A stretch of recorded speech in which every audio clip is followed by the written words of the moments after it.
Hello, I hope you are all having a great day and thank you so much for coming back. Today we are going to do some meal prep. So I'm currently on maternity leave, but I do go back to work next week. So a week yesterday, I believe. So today we're going to do some meal prep. We're going to make supper for tonight, and then we're also going to double that recipe, put one in the freezer. So we are going to do macaroni casserole. So I have that here. It is an old recipe, so I like to collect cookbooks, and my mother-in-law gifted me this one a few years ago. She had it. So it is a Women's Institute cookbook from 1986. Don't think you can buy it anymore, I'm sorry. But we are going to use the macaroni and cheese casserole recipe here at the bottom, right here. I'm going to alter it a little bit. As you all know, if you've watched any of my videos, you know that I don't follow recipes exactly. So we're going to use this base recipe and then spice it up a little bit, of course. And then the other recipe that we're going to do is out of my cookbook here. It's out of my Magnolia Table cookbook by Joanna Gaines. I love this book too. And we're going to make, now I might butcher the name of this, but it's called Joe's Fatar with a Lebanese salad.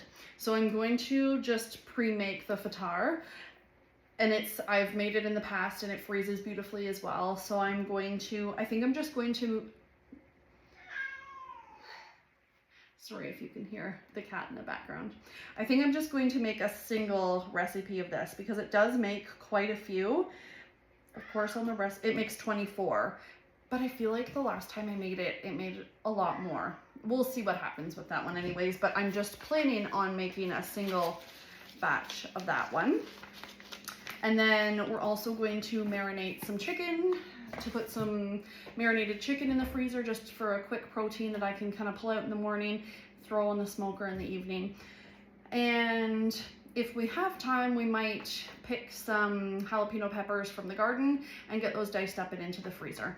So currently right now, just beside me here, I have ground beef, onions, and some garlic just sauteing in a pan. That's kind of going to be the base for our macaroni casserole. So we're going to start with that. In the meantime, while that is going, I'm going to cook up some macaroni. So let's get to it.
Okay, so we've got our ground beef finished cooking. I just added some tomatoes. Now, the recipe calls for 1 can of diced tomatoes, but because I've got tomatoes coming in from the garden like crazy, I thought, well, why don't I just use some fresh tomatoes in there? I feel like it's gonna work out just the same. So that's what we're going to do. So I cut up all of the ripe tomatoes that I had and I just dumped them in there. It was around about a can's worth of diced tomatoes. I can't remember how much is in a can, but anyways, it looked about right. So that's what we're gonna do. The recipe doesn't call for peppers, but again, I've got tons of jalapeno peppers coming in out of the garden. So I figured, you know what, we might as well add some. Both my family, we all like peppers, so I think it will go well with supper. Now these are jalapeno peppers, so I'm not going to leave the seeds in because I don't want it to be too spicy. I don't love spice. My husband likes it, but just to keep it, you know, nice and neutral, we're not going to leave the seeds in. So I'm going to go ahead and get the seeds out, and then we'll dice them up and add them to the pan. Now my pasta is cooking. It's probably just about done. The timer's going to go off here in a minute. Normally I would make this, because it's a macaroni casserole, I would make it using macaroni, but I didn't quite have enough. Oh, there's our timer there. Hey Google, off.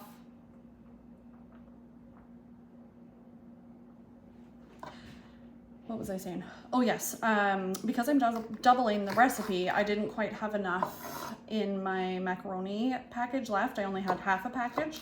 So I had a full package of the small shells, and we really like those. So that's what I'm going to do. So we're just going to alter the recipe a little bit. It's still going to be absolutely delicious. And to be honest with you, the shells I find work really well.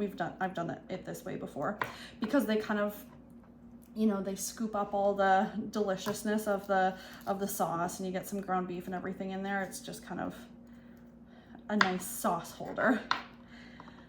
So I should have put gloves on. I specifically went and bought gloves today because I knew I was going to be handling jalapenos. That was very silly.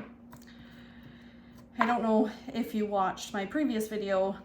A couple videos back, I made cowboy candy or candied jalapenos, and I didn't have gloves either, and it was fine. But prior to that, we made some jalapeno poppers, and they were so spicy. My hands were like tingling, and when we ate the poppers, my husband loved them because, again, he likes spice, but I tried to eat them and I couldn't eat them. Normally I love jalapeno poppers. We did them on the smoker. I had such high hopes for them, but they were so spicy, they just like made my mouth tingle. Not in a good way. It was so uncomfortable. So I don't know if it was the lack of water, because I didn't water my garden that great this year. It was the first year I have ever had any success growing bell peppers, so obviously they were happy with the environment they were provided with. This is not my first year having success with jalapeno peppers. We've grown them in the past. They've always been good. They've never been, you know, too crazy spicy, but whatever reason, this year, the ones that we've eaten so far have just been wild. So I think I mentioned in the video that I made the cowboy candy that I wondered if maybe the peppers were mislabeled somehow, because I bought those starts, I bought them, but I'm not sure. So we're gonna add 6. Again, I'm doubling this recipe, so I don't think you'll notice it. They're gonna get cooked in the pan, and then they're gonna get cooked again in the oven. That was my timer for the pasta, so I should drain my pasta before I forget about that.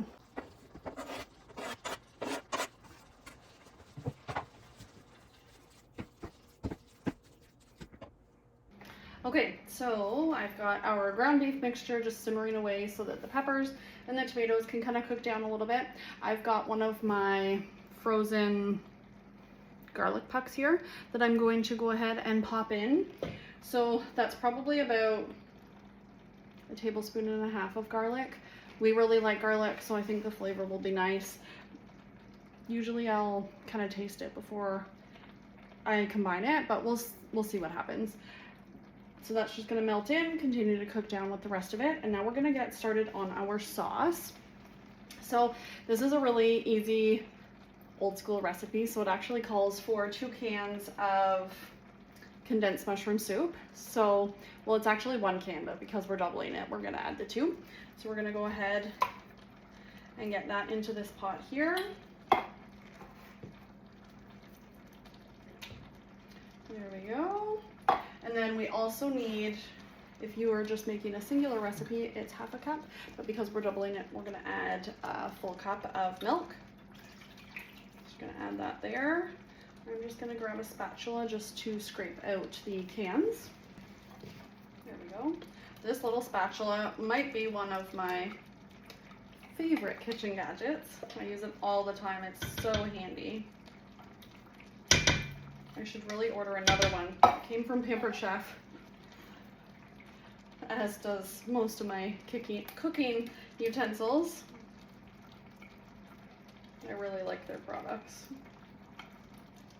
I've mentioned this before, but I used to be a Pampered Chef consultant, so that's why I've got a lot of their products as well.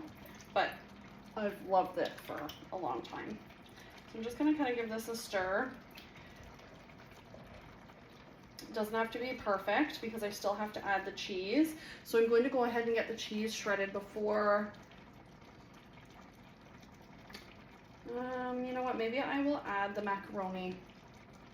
No, I don't know what I want to do. No, I'm going to wait. I'm going to get my cheese shredded, let this continue to cook down, and then I'm going to combine everything and then add the macaroni and get it all tossed together. I keep calling it macaroni. It's shells, but it's a macaroni casserole. Okay, so I've got two part blocks of cheese here that I'm going to go ahead and get shredded. This one is an old white cheddar. Normally when I'm making this recipe, I like to use an old cheddar. I just like a stronger flavored cheese.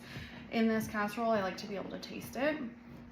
But I had these two part packages of cheese that I want to get used up out of my fridge. I don't love having part packages of cheese in the fridge. I just find once it's opened, it just doesn't keep the same. So anytime that I can get them used up, I like to go ahead and do that. One other thing I wanted to mention, I didn't record it. I forgot to press play. But I did go ahead and drain some of the fat off of the ground beef. So I actually am using store-bought ground beef today, which is very unusual for me. Usually I use our homegrown, yes, Gus, ground beef, but we are getting very low on that. So I thought for a recipe like this, you don't taste the ground beef as much as you do in, say, a meatball or a hamburger or something like that, where you really want to taste that good ground beef flavor. Something like this, the ground beef flavor is somewhat, well, it's altered, it's hidden. Maybe hidden's not the right word. But anyways, when I'm making something like this, it's easy, not easier to use, but this is an application where if I have to use store-bought ground beef, this is when I do it. I hope that makes sense. I feel like I'm rambling. But anyways, when I use the store-bought ground beef, I find that it just has a lot more drippings in the pan, water, fat, that kind of thing. So I do like to drain it off. I left some of it in there because it does have some really good flavor, but you certainly do want to drain it off if you're using a ground beef and you notice it kind of puddling in the bottom of the pan, because it will just make more of a, like a greasy, oily dish, and we don't really want that. So just behind me there, it's still kind of simmering away, just building up those flavors. We are going to get this added to the milk and mushroom soup mixture, and then this is all going to come together pretty quickly. So this is a nice quick meal, but I do like to meal prep it, just because there's a lot of components, and you know, you're taking everything out of the fridge and freezer. And anytime I'm making it, I usually do double or triple it because it freezes and it keeps really nicely. So this is one of my favorite make-ahead meals.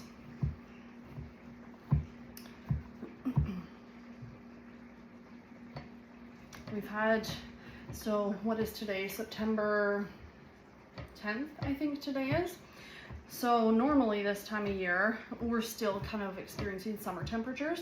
I was in a wedding over the weekend, and oh my gosh, it was so cold. It was an outdoor wedding. It was a farm wedding for my cousin, and it ended up being beautiful, but it was rainy and cold. We got a break in the weather during the ceremony, and then they ended up having to bring in some propane heaters to go in the tent for the evening. I ended up taking my winter coat and I put it on. Like, that's how cold it was. I think it got down to 8, but it was feeling like 5. And I was really, really worried about my garden, but my garden seems to have fared okay. So that was Saturday, and then Sunday was also cool and really windy.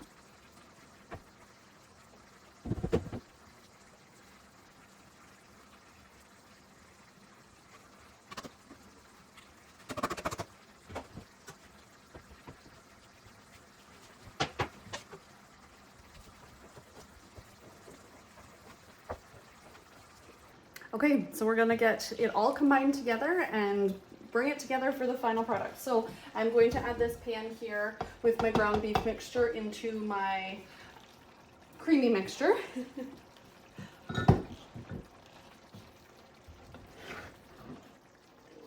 Very hot. Just go nice and slow. So the juice is there, a lot of that. So there is a little bit of the ground beef drippings in there, but most of that is the tomatoes that have cooked down that you're seeing. Like I said, you do want to drain your beef if there is a lot of liquid in the bottom of the pan. You don't want to leave that grease or drippings, whatever you want to call it, fat. You don't really want to keep that in there because it will make your final product a little bit greasy. So we're going to give this a good stir. I'm so excited for this supper. It's going to be delicious. I wish you could smell my kitchen right now. So I'm going to bring it in closer to see what it looks like here.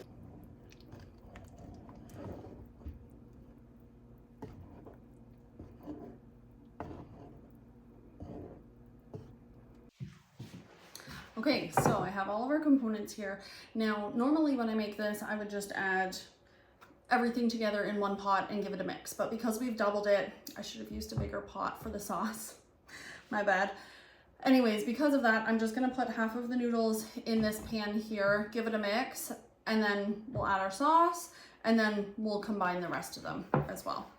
Of course, they're gonna be tricky to get out. I just use my fingers, my hands. So I don't want all of them in there.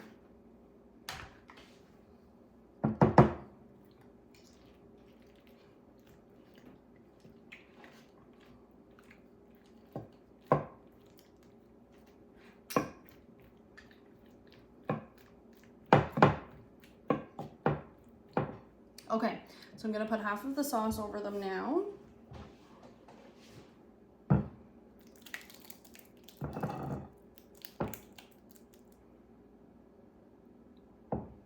Doesn't that look delicious?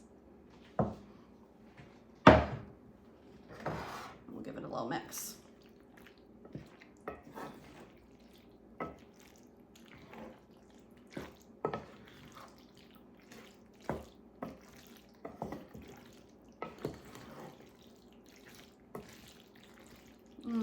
That smells so delicious. So I always add a little bit more cheese on top. You can also add breadcrumbs on top. My husband really likes that. I'm not a huge fan of adding breadcrumbs, but we'll see. We might do it. All right, so we've got that one there. I'm gonna set that one aside. And then I've got another container here. Now this one is freezer safe. I love these containers because they have these plastic lids that go right on top. Now, if I am freezing them, I will wrap them. Oops, pasta going everywhere. I will wrap them with 2 layers of saran wrap, and then I'll put the lid on just to help avoid any freezer burn, funky flavors getting in there. And then usually I only keep them in the freezer for about 3 months.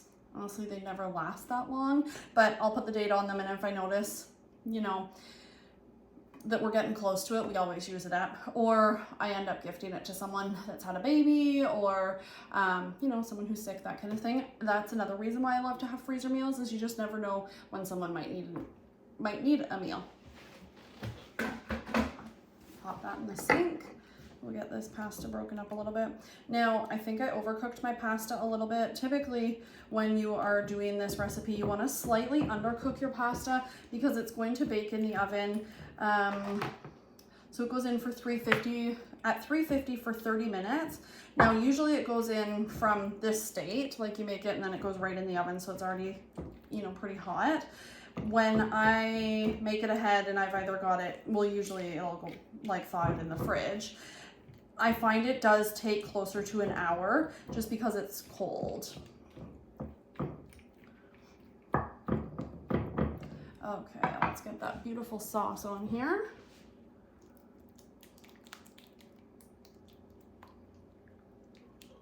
Yum.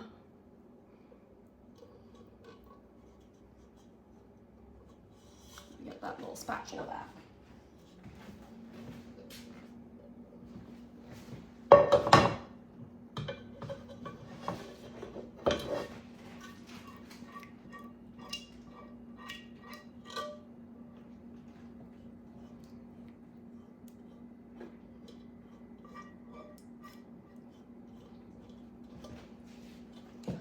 Don't mind my pile of dishes in the background there. It's a busy kitchen day. It's the sign of good food being made. Okay, so we're just gonna give this a little stir.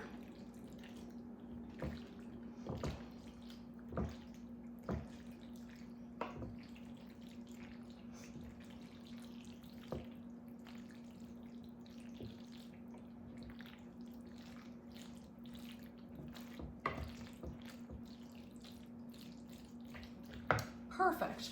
Okay, so that is meal number 1 done and dusted. So I'm gonna take a couple minutes to reset the kitchen. I'm gonna set these aside so that they can cool completely, and then we'll wrap them and get them in the freezer once things have cooled down. So I'm gonna do a quick little reset of everything, and then we'll be back to get started on the next one. I thought maybe we better do like a quick little taste test just to make sure everything tastes good. I was also just thinking, this is kind of like a fancied up version of a Hamburger Helper. Did you ever have Hamburger Helper as a kid? I haven't had it in years. I don't even remember the last time I had it, but that's what it kind of reminds me of. It's just like a really elevated version. Let's give it a try. I want to make sure that I get a little bit of everything. It looks like a pretty delicious bite.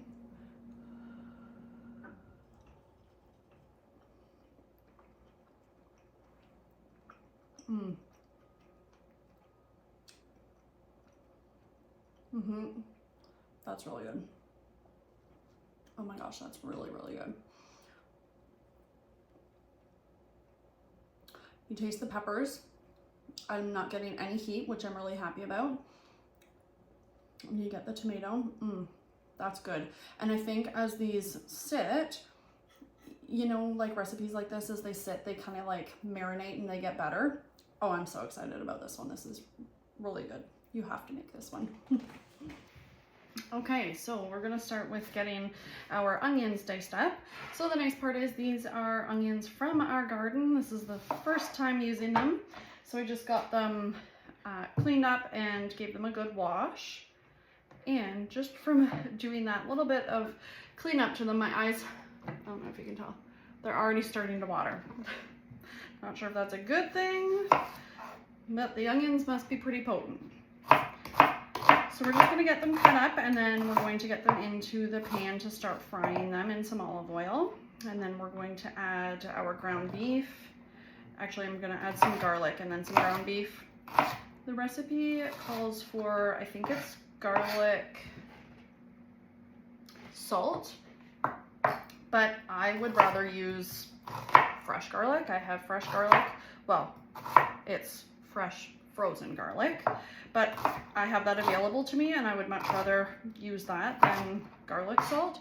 Of course, I'll still season my beef. I'll salt my beef and as we go and taste it, but I think that's what I'm gonna do. So, surprise, surprise, already strayed from the recipe. So I'm just gonna keep going here, getting these all chopped up, and we're gonna get them into fry.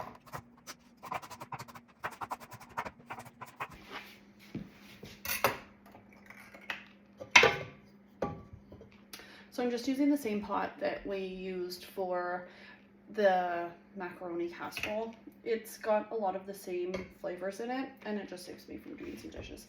I'm sorry if you can tell that I am really crying from these onions. Oh my goodness. They are potent. Now the recipe calls for, I believe it's a 1/4 cup of onions. Obviously this is a lot more than that. We like onions, and I think it's gonna be okay. I just wanted to use up those onions that I had already peeled. Okay, so we're gonna let those do their thing, and then we're going to start on prepping the rest of it. Okay, so I've got my ground beef. I'm also going to add in garlic puck. So again, about, same as last recipe, about a tablespoon and a half maybe. I like to add it in at this point because I don't like it to overcook. I know it's frozen, but still, that's what I like to do. And again, I'm using store-bought ground beef. This is, I would say it's probably about 2.5 pounds. Yeah, 1.018 kilograms. Anyways, it's a lot of ground beef. All right, so we got that in there, and we'll get all of that cooking as well.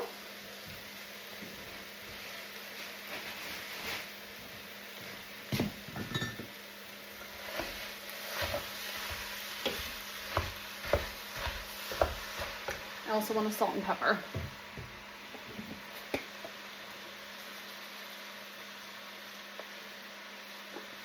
A generous amount of salt and pepper. This is quite a bit of ground beef, so you want to well season it.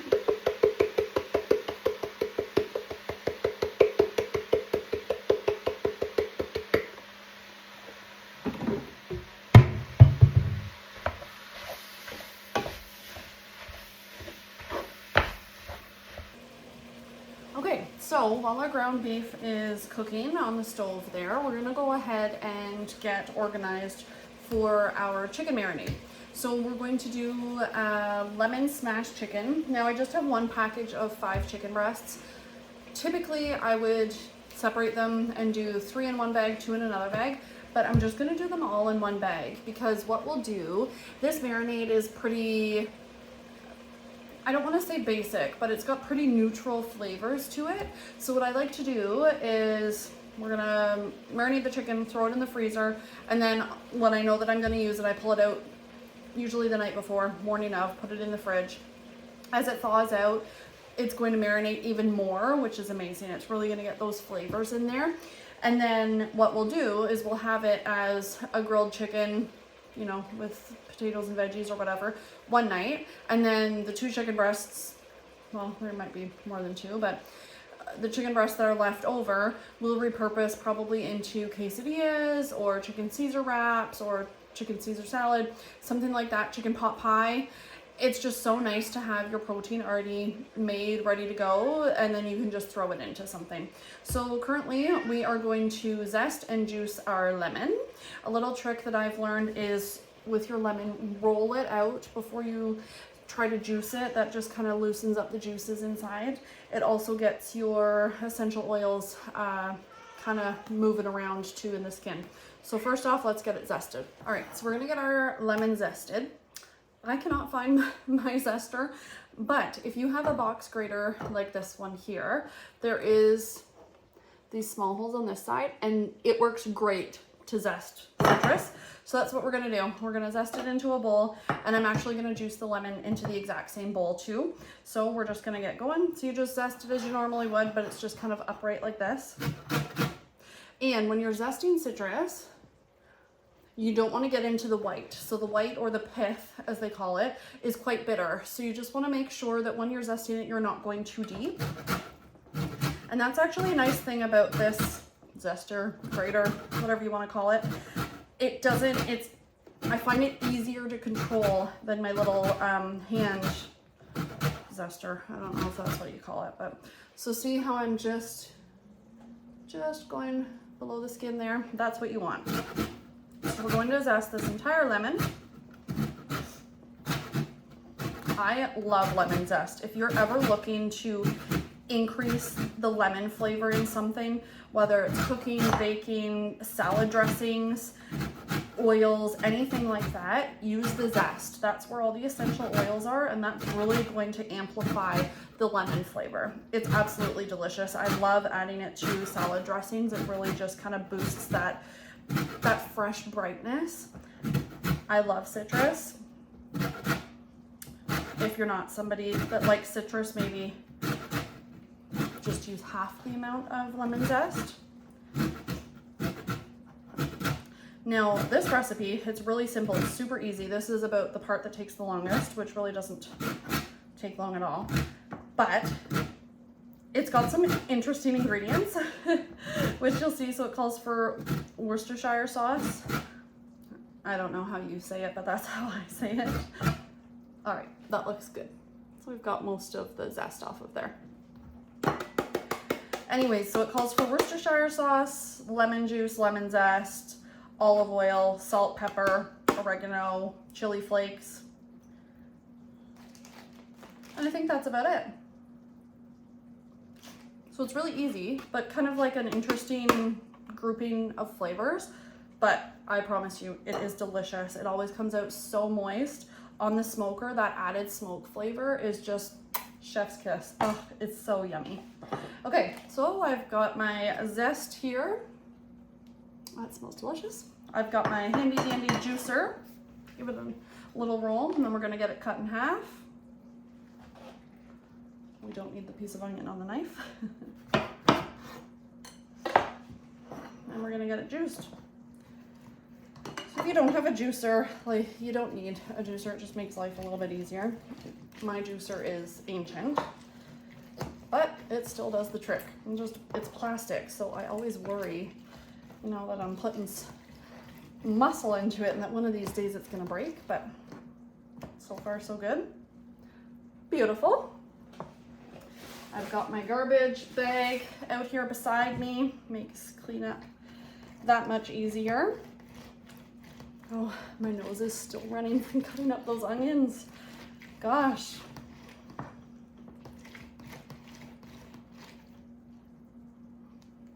Beautiful.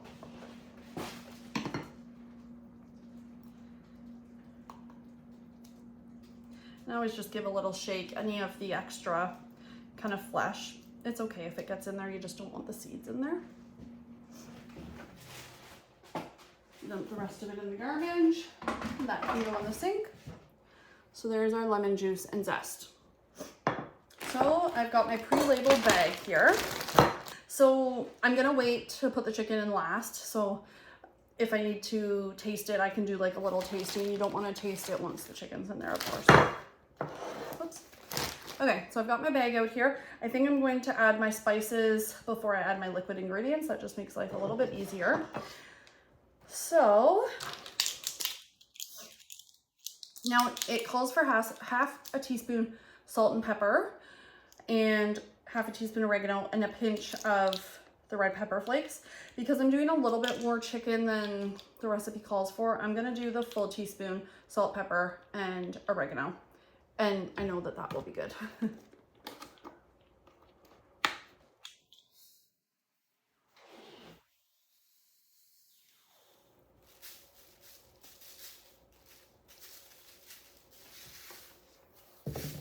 1 teaspoon-ish of salt.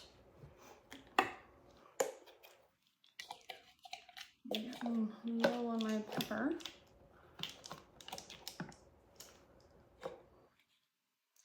1 teaspoon-ish of black pepper. Smidge more. As I mentioned, we like black pepper. And a teaspoon of our oregano. So the chili flakes are optional, but we really like them. They don't, you're just adding a pinch. I'm gonna add 2 pinches just because I have extra chicken. They don't add a ton of heat, but they really add some, 2.5 pinches. They really add some nice flavor, so. Okay, and then we're gonna add our lemon zest and juice.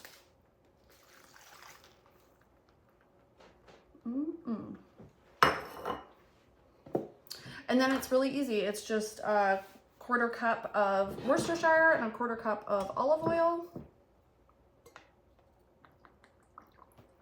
Let me get that in there. It's technically supposed to be a 1/4 cup of lemon juice, so I might add a little bit more because I don't think that was a 1/4 cup. I have some organic lemon juice in my fridge. I'm not gonna juice another lemon.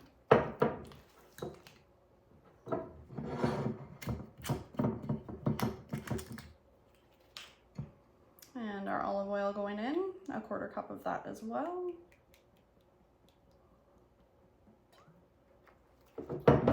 Beautiful. And I'm just gonna grab that lemon juice to add in there too.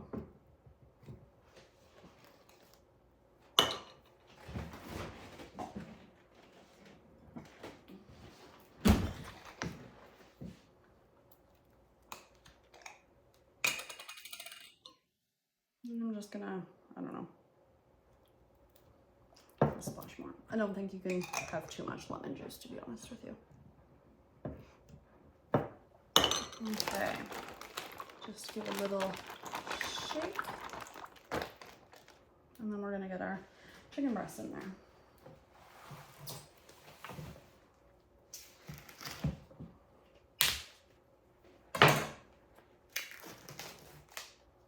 So these are boneless, skinless breasts. That's what I usually use. But I have used this marinade on thighs as well, boneless, skinless chicken thighs. We just really like white meat. We like the chicken breasts for something like this. If you're doing them on the grill, I just find they grill up nicely. And then they slice quite nicely as well. So we're just gonna put all 5 of them in here. We've already got our bag labeled. That's a hot tip. Get your bag labeled before you put all the goodies in there.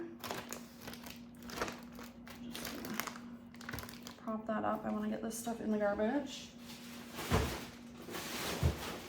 And I want to get my hands washed before I do anything else. Okay, clean hands. We're gonna go ahead and get this closed up. Make sure there's no extra air in there. It would be really good to add onion into this too. You could add a lot of things into this. It would be delicious. All right, I'm just gonna give it a little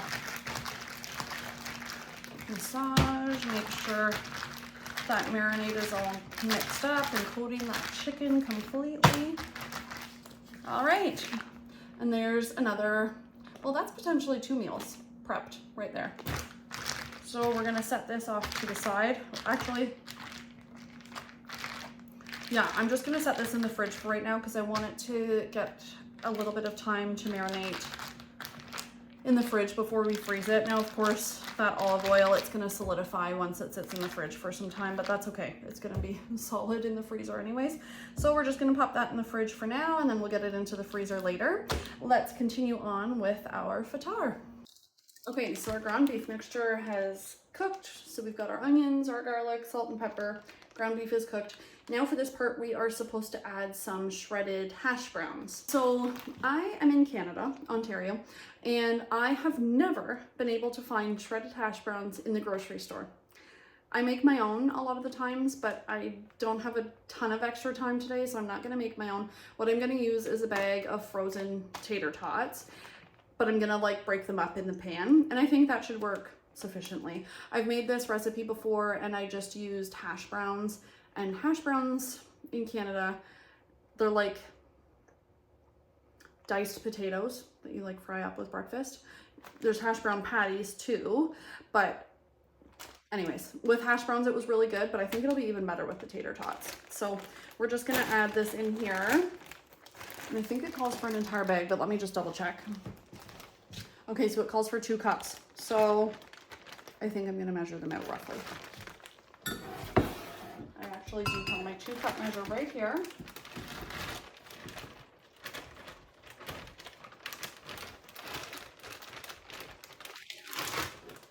So 2 cups-ish. I'm gonna add a few extras just because, whoops. Just because.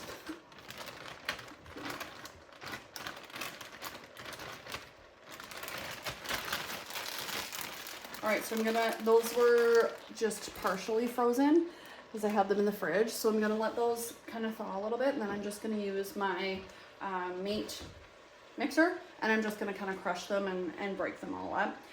I will add a little bit more salt and pepper though. I'll add that in a minute once things have thawed out a little bit.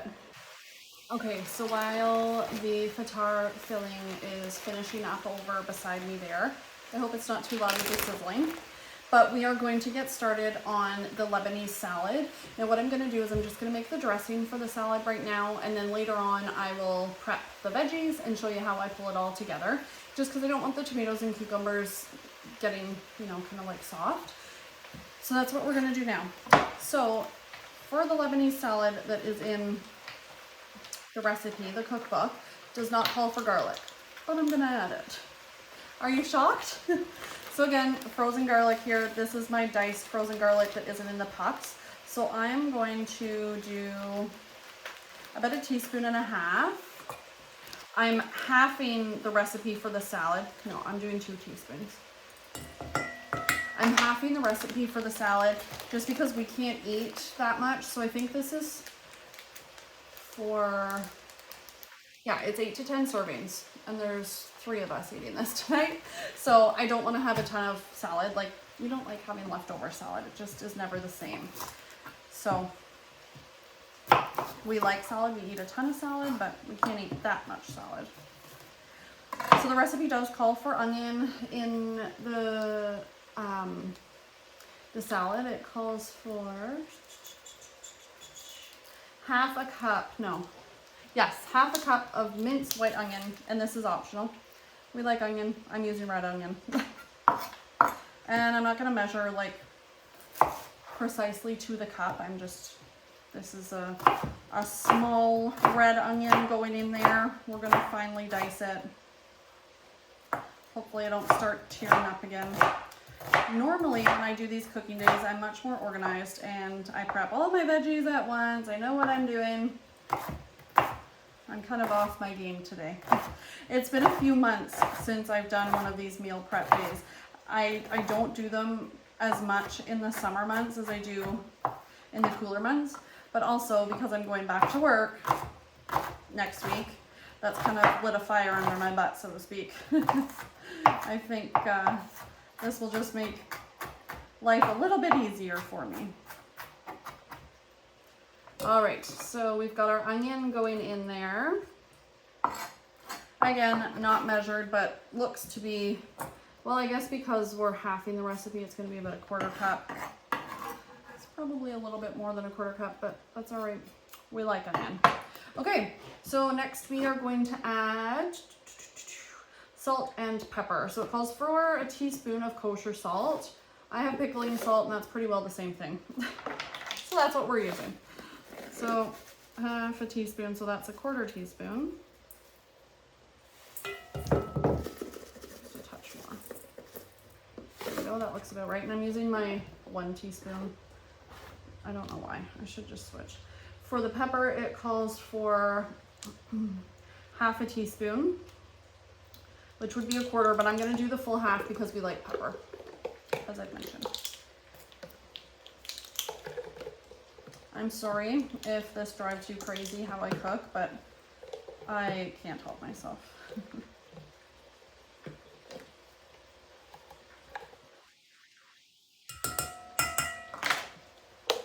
Good, and then we are going to add, so it calls for 1/4 cup of olive oil, so we're gonna half that, and then it calls for juice of 1 lemon. I'm not going to juice a lemon. Again, I'm just going to use my organic lemon juice that I have here. And I'm just going to eyeball the olive oil. Perfect.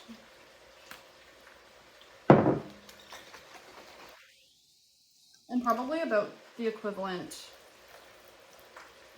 of lemon juice as well. Okay. So then it also calls for your 4 large vine ripened tomatoes cut into 1/4-inch dice and 4 English cucumbers also cut into 1/4-inch dice. So I'll do that later on, closer to when we're going to eat. So we're just going to give this a mix, and then we're going to let it sit and marinate. Before I do that, I just want to give my ground beef mixture a quick little stir. It's coming along. I want to show you what it looks like.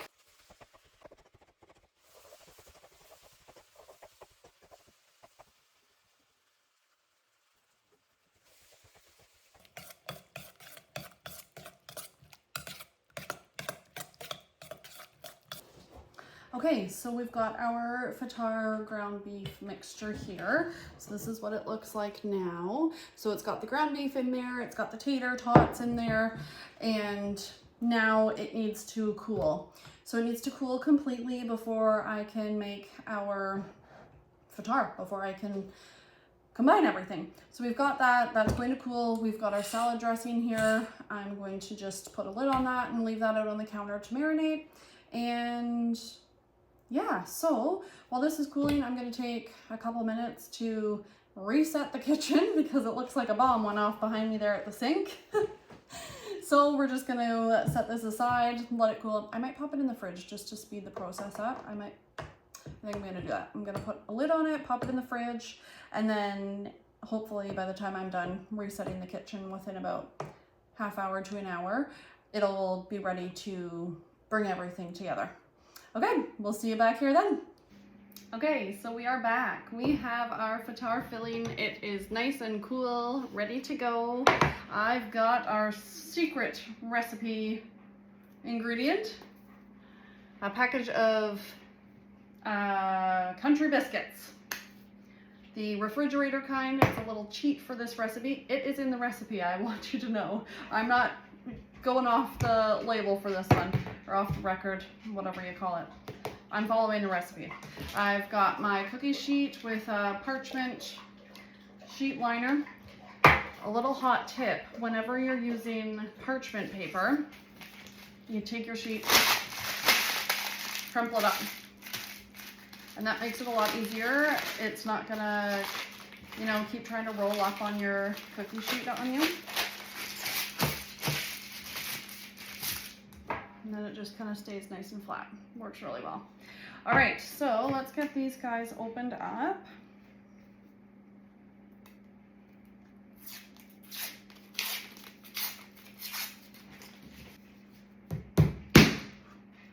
Always gives me a small heart attack every time.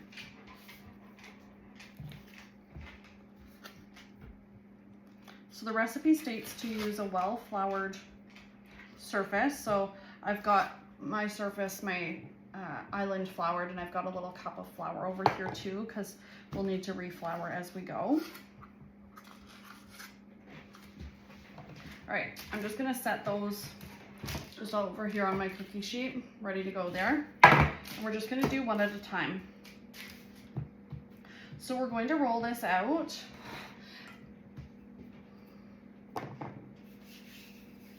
And we want them rolled out pretty thin. So we're just gonna go one biscuit at a time, roll them out into somewhat of a circle. Good. So that's kind of what we want it to look like there. It's pretty thin. Just gonna stretch it a little bit more. Okay. And then what we're going to do is we're going to take a scoop of our mixture, about a tablespoon or so, and just heap it up in the center. I'm gonna add maybe a tablespoon and a half. So we want it pretty heaped up. And I'll bring him in to show you this, but I need a hot little practice here. And then we're gonna kind of make it into a triangle. So we're gonna start with one corner, make a little corner there, come around and do another little corner here, and come around and just kind of stretch and bring it up and do our last corner.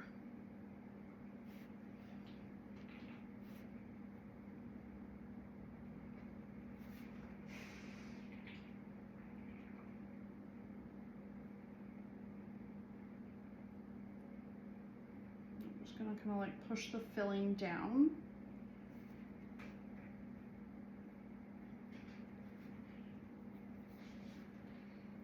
So that's what we're going for, a little triangle. So I'm gonna keep on working. I'm gonna bring you in to show you up close how I do it. Make sure all the seams are pinched.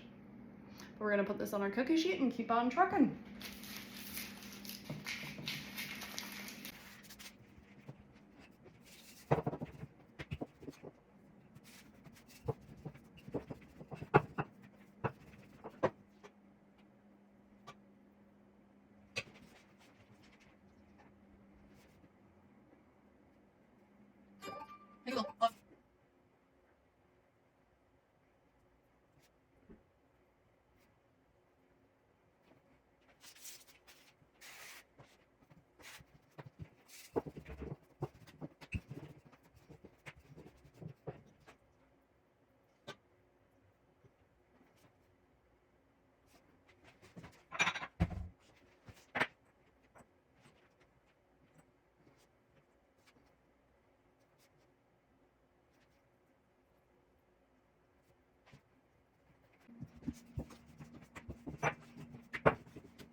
All right, friends, so that is the end of our meal prep day. I'm so happy with what we got done today. Over here, I have our macaroni casserole, and we've got the one on the top that I will cover in tin foil, pop in the fridge, and we'll probably enjoy that tomorrow night with a side salad. And then below that, we have the one for the freezer. So same thing, I'll pop it in the freezer. I've got it labeled, and then the extra saran wrap under the lid there just to help avoid any, freezer burn or like funny tastes getting in there. So that'll go in the freezer. I'm sure we'll enjoy that in the near future as well. And again, when the day comes that we're going to have that, I'll just pull it out in the morning, pop it in the fridge, and then we'll bake it off. We'll double the bake time for that one. So I believe it is 30 minutes at 350 for this one. So when you're doing it from cold, I usually add double it. So we'll probably do that. Next up, we have the fatar. So when I was making the filling, I forgot to add the shredded cheese in with the beef mixture. So that's what you're supposed to do. But I actually have a feeling we're going to prefer this way. So what I did was I baked them off, and then I realized, oh shoot, I forgot the shredded cheese. So while they were still hot, I just added some shredded cheese to the top of them, and then it melted. So this is what we're looking like right now. Oh, they look so good. That's the bottom. They just cooked up perfectly. I'm so excited for that. And then of course we have the Lebanese salad. I just diced up the cucumbers and tomatoes, popped that in with the dressing that we made a little bit earlier. Here is just the leftover fatar. I didn't put cheese on these ones because what we'll do is not tomorrow night, but the following night we will probably have these for supper, and I'll reheat them in the oven, and at that time I'll put the cheese on them just as we are doing tonight, and we'll enjoy those.